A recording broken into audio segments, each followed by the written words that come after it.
여러분 안녕하십니까, 누리PD입니다.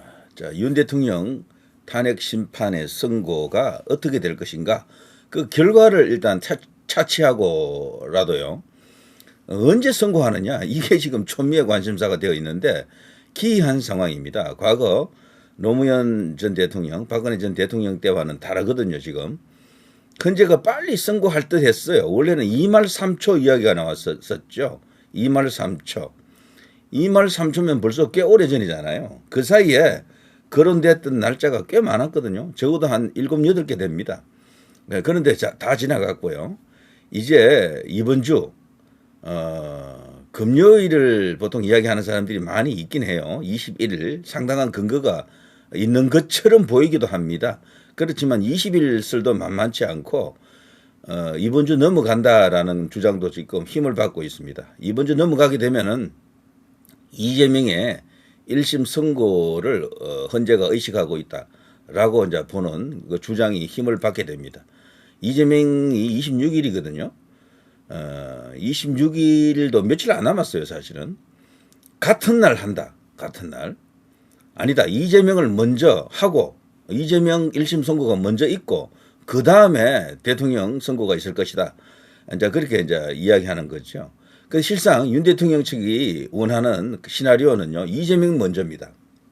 그건 윤 대통령 쪽에서 생각하는 성산 있는 승리의 방정식이다. 뭐 이렇게까지 이제 볼 수도 있는데 과연 헌재가 그렇게 될 것인가? 한번 일단 들여다보겠습니다.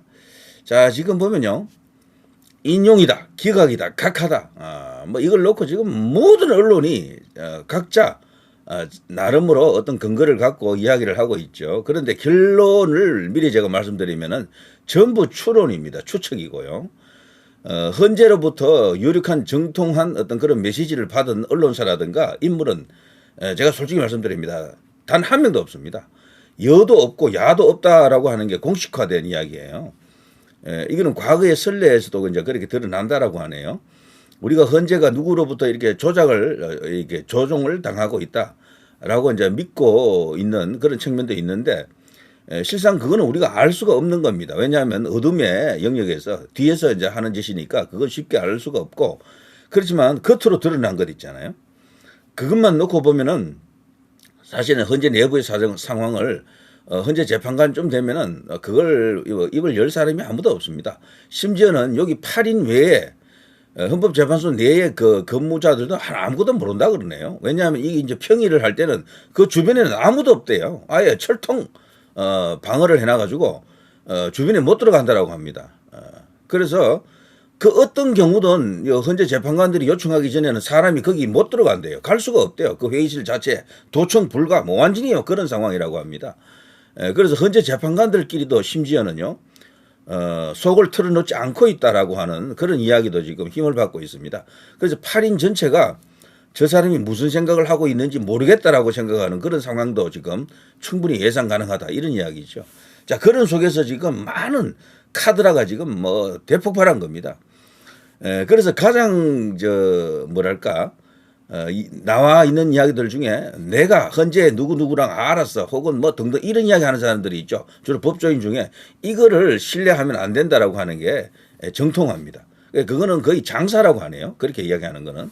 그러니까 근거를 아는 사람이 현재 거의 없다라고 보는 게 맞다라는 겁니다. 다만 헌재 쪽에서요, 공식적으로 경찰에다가 무슨 요청을 한다거나 민주당이라든가 국민의힘 같은 이런 유력한 국가기관 안에서 가장 강력한 영향력을 행사하는 이해 당사자가 되겠죠. 어떻게 보면은 국회 측을 대표하는 어떤 그런 정당 아닙니까? 이런 쪽에다가 뭔가 요청을 할 수는 있어요. 이제 그런 단계까지 갔느냐 아니냐. 지금 경찰이 지금 이 헌재 주변을 어마어마하게 지금 삼엄하게 방어를 하고 있잖아요. 방어를 하고 있거든. 경찰도 지금 죽을 맛이라고 합니다. 이게 계속 이제 연장이 되다 보니까 경찰 인력도 한계가 있다 보니까 거기서 이제 곡소리가 터진다 그러네요. 난리 났습니다. 경찰들도 빨리 이제 끝내 달라고 하는 그런 요청이 들어가야 될 정도라고 하는데요. 자, 이런 속에서 뭐 많은 이야기가 지금 나오고 있는 것 아닙니까? 누리PD도 뭐 딱 날 하나 잡아놓고 뭐 몇 가지 이렇게 뭐 제가 알아본 바로 뭐 이래 하더라 해서 이날입니다 하고 그냥 못을 박아 드릴 수가 있어요. 그렇지만 그거는 올바른 판단이 아닙니다. 제가 볼 때 그거는 점치는 거예요, 거의. 자, 점치는 거 전 싫어합니다. 솔직히 말해서. 자, 사설. 대통령 탄핵 심판 빠른 각하가 갈등 최소화의 길. 아시아투데이죠. 여위의 인용 기각 각하 헌법 전문가 3인이 예상한 윤 탄핵 심판은 조선일보 헤드라인입니다. 자, 여러 가지 이제 경우를 이제 이렇게 소개를 이제 해주는 거죠. 물론 지금 현재로서는요, 기각이나 각하 가능성이 크다라고 하는 자유 우파 애국 보수 그리고 윤 대통령 지지층의 강한 믿음, 그런 어떤 확신에 찬 목소리가 지금 터진 것은 사실이죠. 상당히 가능성도 크다라고 저도 보고 있습니다.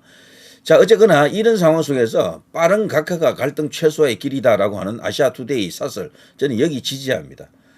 지금 각하 말고 기각으로 가려 그러면은 많은 논리가 필요할 겁니다. 그 내부에 불거진 모든 사건에 대해서 사안에 대해서 하나하나 일일이 정교하게 다듬어서 뭔가 이렇게 결정문 판결문을 이렇게 작성을 해야 되거든요.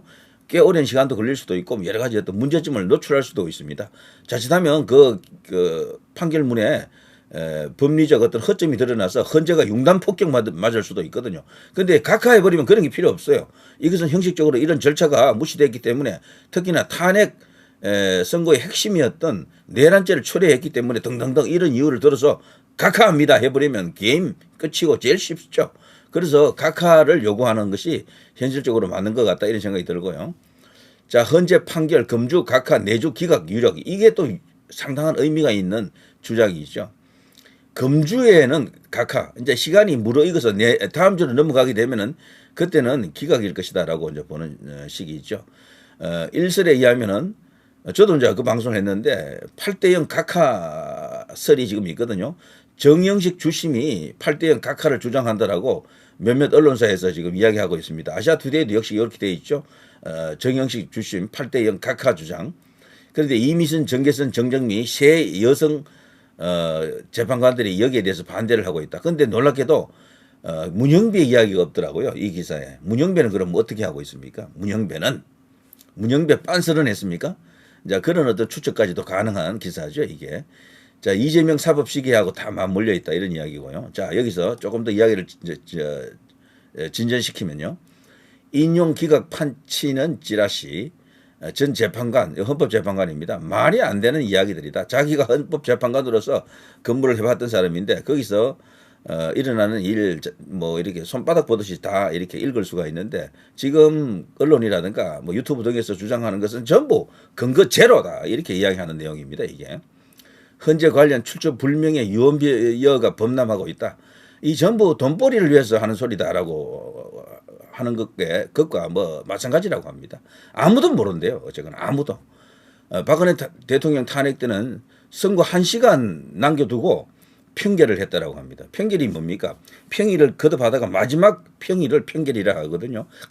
거기서 비로소 나는 기각입니다. 나는 각하입니다. 나는 인용입니다를 말한대요. 그전까지는 서로 몰랐다 그러네. 이 당시에도 여기에 참여한 재판관도 그렇게 이야기한다라고 합니다. 우리가 알기로는 박근혜 대통령 때는 완전히 8대0으로 그냥 한쪽으로 몰려서 그냥 그렇게 끝났다라고 알고 있잖아요. 근데 이제 당시를 회고하는 사람들 이야기로는 그 사회적 분위기는 박근혜 대통령을 탄핵하려가 압도적인 어떤 그런 흐름으로 보였는데 여론조사 지지율도 그렇고 모든 언론이 그렇게 융단 폭격을 했잖아요. 박 대통령을 최순실 뭐 그 건으로. 그런데 정작 헌재 안에서는요 치열한 평의를 했고 토론을 했다라는 거지. 그런데 판결 그러니까 최종 선고하기 1시간 전 비로소 평결을 했다라는 겁니다. 그때 거지 아무도 몰랐대요. 서로. 저 사람은 성향이 어떠니까 뭐 이런 거를 갖고 함부로 말하기 힘들 정도로 아리송했다라고 합니다. 그런데 이제 한 사람 한 사람 이제 까는 거죠. 1시간 남겨놓고 까보니까 나는 뭐다. 그게 전부 8명 전부 다 인용으로 나왔다는 거죠. 예? 그 이야기를 지금 하고 있습니다. 재판관들이 현재 그랬어요. 여기도 지금 최종적으로 내 생각은 이렇습니다. 나는 인용이 되어야 합니다. 나는 뭐 기각이 되어야 합니다. 나는 각하가 되어야 합니다라고 주장하는 게 없다라는 거지. 이 사람 말로는. 여기 헌법재판관들 이야기로는요. 쭉 읽어보면 그렇게 나온다라는 겁니다. 그러면서 2004년 노무현 전 대통령, 2017년 박 전 대통령 이야기를 같이 지금 하고 있는 거죠. 재판관들의 위치, 이들은 사실 대법관과 동격이거든요. 대법관하고 헌법재판관은 대법관하고 똑같은 급수예요. 그야말로 이쪽에서는 잔뼈가 굵은 판사들인데 그러니까 섣부른 행동을 안 한다라고 이렇게 합니다. 그런 것도 상당히 설득력이 저는 있는 것 같아요. 그리고 오늘 박승재 탄핵 사건 첫 변론, 윤 탄핵 심판 선고일 발표 가능성이 있다. 자, 오늘 발표 가능성이 있다라는 것은 저는 이것은 팩트로 이제 보여집니다. 오늘입니다. 오늘. 자, 윤 탄핵 심판 19일까지 선고일 발표 못하면 다음 주로 넘어갈 가능성이 크다. 19일이면 또 화요일, 수요일 아닙니까? 요게 좀 남아있죠. 자, 이런 것 또한 참고 사항이 되겠다. 이런 생각이 들죠. 자, 그리고요. 현재 그 평의실 극비리 회의를 지금 진행하고 있고 재판관 아니면 아무도 모른다라는 거죠. 평결 아직 헌재박 논의는 추측에 불과하다라고 쭉 이렇게 나와 있습니다. 너무도 철저한 보완이 되어가지고 개미새끼 한 마리 주변에 얼씬 못한다 그럽니다. 평의실에서는 도청이나 감청이 절대로 불가능하고 평의 내용은 철저한 보완 유지되고 헌법연구관이라고 하는 존재들도 그 출입은 엄격히 제한된다라고 합니다. 평의 중에는 엿듣지 못하도록 보안 요원이 그 바깥에서 밖을 지킨다라고 하네요. 만일에 재판관이 서류를 어딘가 두고 와도요, 다른 사람이 대신 가져다 주지 못한다라고 합니다. 평의실 속으로 못 들어간다는 얘기죠. 완전히 폐쇄적으로 지금 운영하고 있다라고 하네요. 이런 게 지금 거기서 일어나고 있는 일이다. 참고로 지금까지 이게 선고 날짜 이렇게 거론된 게 이렇게 많습니다. 모든 언론들이 다 뭐 질러봤죠. 이렇게도 말해보고 저렇게도 말해보고 이게 전부 다 추측이었다라는 겁니다. 추측. 자, 그리고요, 이런 걸 보시면요. 재판관 현재 8인 아닙니까? 8년 전 박근혜 전 대통령 탄핵 심판 평결은 선고를 1시간여 앞둔 2017년 3월 10일 오전에서야 비로소 있었다라는 겁니다. 야, 이게 그 당시에는 우리가 몰랐잖아요. 이런 것들이 이제 시간이 지나니까 다 알려지고 있고요. 당시 재판관들은 취임이 늦은 후임부터입니다. 한 명씩 순차적으로 자신의 의견을 말했고 이 과정 끝에 8대0 전원 일치의 인용이 나왔다라네요. 자, 이런 것은 팩트에 기반하는 뉴스라고 봐야죠. 이런 것은. 자, 그래서 이 평의 내용을 현재 정확히 아는 재판관은 8명 재판관들밖에 없다라는 이야기도 되지만 조금 더 나가게 되면요. 재판관들끼리도 다 모른다라고 볼 수 있습니다. 다. 그 정도로 조심조심 서로 지금 평의 과정을 거치고 있다 이런 이야기죠. 자, 여기 읽어보면요. 여기 보면 평결을 하기 전까지는 재판관들끼리도 인용과 기각 중 어떤 판단을 하고 있는지 서로 알 수가 없다.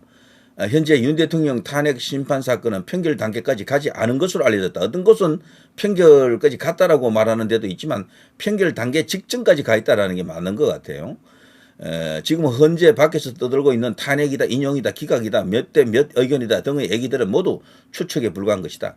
박근혜 전 대통령의 탄핵 심판의 경우에도 인용과 기각이 팽팽하다. 5대3으로 기각된다. 대통령은 그래서 그 당시 해외 순방을 야심차게 준비하고 있었다. 이런 이야기도 있었죠. 뒤늦게 이제 그런 이야기가 알려졌었죠. 자, 이런 이야기가 있었지만 전부 황당한 추측성 그런 이야기에 불과하다. 이런 이야기입니다. 자, 저 어떻습니까, 여러분? 이게 현상적으로 맞는 것 같아요. 제 생각에는. 지금 그래서 너무 빨리 이렇다 저렇다 발언하는 것은 위험하다는 생각이 드네요. 자, 인용이다, 기각이다, 각하다. 우리는 각하를 요구합니다. 각하가 더 좋아서가 아니고요. 각하가 더 지금 형식적으로 쉽다라는 거죠. 헌재 재판관들이 부담을 덜고 그냥 대통령을 직무 복귀시키는 수단으로서 가장 이렇게 편안히 할 수 있는 게 각하고 기각이든 인용이든 가려고 하면요. 여기서 엄청나게 이 이제 결정문 판결문을 다듬어야 될 겁니다. 그게 이제 만만치가 않고 그걸 헌법적으로 법리적으로 완벽하게 그 문장을 다듬어내는 게 쉽지 않다라는 거죠. 이제 그런 문제가 지금 있다라는 겁니다. 자, 그 밖에 뭐 다른 어떤 변수들도 있지만요. 대체적으로 날짜가 언제냐, 어떤 결론이 나느냐에 대해서는 이렇게 말하는 게 팩트가 될 겁니다. 근데 제가 이렇게 말하면 그렇게 말하면 그건 언제 한다는 거야? 결론이 뭐냐 이렇게 묻는데 그건 아무도 모른다가 답이라니까요. 그걸 안다라고 막 지르는 거는 전부 내피셜입니다. 예, 오피셜이 아니에요. 오피셜도 없고 그거는 사실 여기에 대해서 가장 빨리 알 수 있는 것은요. 제가 볼 때는 기자들이에요. 레거시 미디어. 그것도 대형 언론사들. 큰 언론사일수록 빨리 알게 될 겁니다. 왜냐하면 여기에 워낙 연결되는 선들이 많거든요. 자신들에게 여러 가지 어떤 첩보 이런 것들이 전해지는 소수도 많고 거기가 제일 빠르고 그 다음은 경찰, 민주당, 국민의힘 이런 쪽일 겁니다. 예. 그런데 그 밖에 뭐 유튜브에서 먼저 때리고 하는 거는 절대 근거가 저는 있다고 안 봐요. 그 사람들이 어떻게 알 수 있습니까? 이 내용을. 수수로 봐서는 한참 뒤일 텐데. 현재 재판관들하고는 지금 전화도 불가능해요. 제가 볼 때는. 자, 그래서 자, 지금은 차분히 이제 기다리는 것 그리고 헌재를 계속해서 압박하는 것 뭐 이런 것 외에는 달리 이제 확실한 어떤 이야기를 하기가 어려운 상황이다. 다만 분명한 것은 이 문제에 있지 않으면은 다음 주 이재명에 결국 이제 1심 선고하고 맞물릴 가능성이 크고 그게 전이냐 후냐 대통령 선거가 이재명보다 빠르냐 늦느냐 이거에 따라서도 굉장히 큰 어떤 결과의 변동을 결과적으로 어떤 차이를 만들 가능성이 굉장히 크다라는 것이다.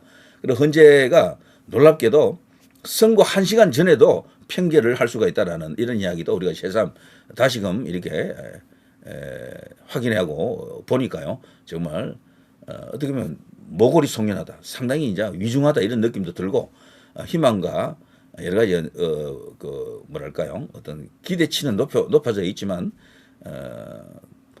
아직도 오리무중이다라는 생각이 미치면은 야 정말 엄청난 사태구나라는 것을 다시금 실감하게 됩니다. 자, 이 정도 하겠습니다. 그리고요, 저 나름으로는 뭐 할 수 있는 말 다시 한 번 더 강조해드리면은 현재 재판관들끼리도 극도로 지금 조심하고 있다. 그들끼리도 답을 모를 수도 있겠다. 이런 거가 다 나가고요. 그리고 이번 주에 있으면은 금요일 될 가능성이 크겠죠. 어쨌거나 크겠지만 넘어가게 되면 결국 이재명 재판에 있어서 같은 날 하느냐, 이재명 재판보다 빨리 하느냐, 뒤에 하느냐에 따라서 결과적으로 상당한 영향을 미칠 가능성이 크다.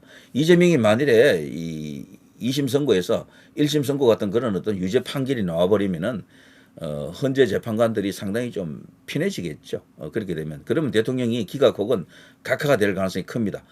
윤 대통령 선거가 그 뒤로 갔을 때 말이죠. 그런데 그게 아니고 먼저 있을 경우에는 그것은 뭐 어쨌거나 변수가 못 되는 겁니다. 이재명 재판은.